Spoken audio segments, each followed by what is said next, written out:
How curious. Letters, stories, lessons. I always write so much that it feels almost unbelievable that I struggle in front of a blank page. But how does one start a journal? What should I write? Is it maybe like writing a letter to oneself? I guess it's even better. It's like writing a letter to a kinder version of yourself, one that will make an effort to help you clear your thoughts, help you learn from your mistakes and remind you of things you might unwillingly forget. In any case, I am afraid I've already started, and I must confess that it wasn't so difficult after all. I'm glad everyone encouraged me to do it. I just wish I could have my grandmother's charm and consistency. Her pages are so full of life and magic. What would her advice be? What would Aunt Florence say? Perhaps that I am being too hard on myself. Perhaps that I am overthinking it, creating rules and forcing something that should simply come from within. They wrote about the things they love, the thoughts, the fears, and the happy moments. I am afraid that if I want my journal to be full of life and magic as well, I just need to let my heart speak and keep trying to live a meaningful life. Dear diary, I have the feeling that we will learn a lot together and we will become good friends.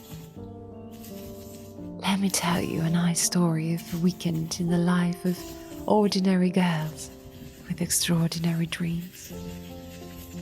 Chloe arrived in Bermontiel on Friday evening and came directly to my place.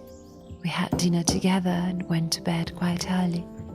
We wanted to be well rested for the weekend since we would need to clean and rearrange our new house. But as you can imagine, it is almost impossible for us to remain silent, and we spent a couple of hours planning how we would decorate the cottage and her tea room. We caught up as early as we could, had some porridge and left for her place. Rose's cottage has an enviable view of the hills and the creek to one side, and of the village to the other. The garden and the front porch are covered by wildflowers and grass growing knee-high. But indoors, the furniture, the wallpaper and the floor remain in very good condition. We opened all the windows and started by washing the soft furnishing to make the most of the sunny, breezy day. It took us almost 2 full days, but the house is looking absolutely gorgeous. The cottage is smaller than Chloe is used to, but I can see that she adores it and feels quite determined to open a tea room there. We even started to decorate it. We hung an old wooden cloak rack, some beautiful frames, and several lampshades that match the soft colors of the wallpaper. We built a folding screen and separated the living area from the kitchen and the pantry. The layout is perfect for enjoying the house and running a little shop. I can picture myself visiting it quite often.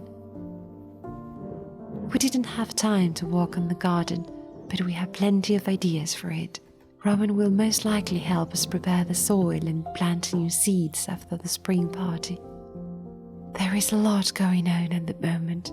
Sometimes it is hard to believe how much after so many years of quietness. But if my intuition doesn't fail me, I anticipate a busy spring, a relaxing but cheerful summer, and an enlightening autumn that will sow the seeds for a cozy, happy, and unforgettable winter in Bermontiel. And hopefully by then, my dear diary, you and I will be very good friends, and I will be telling you all about my new novels.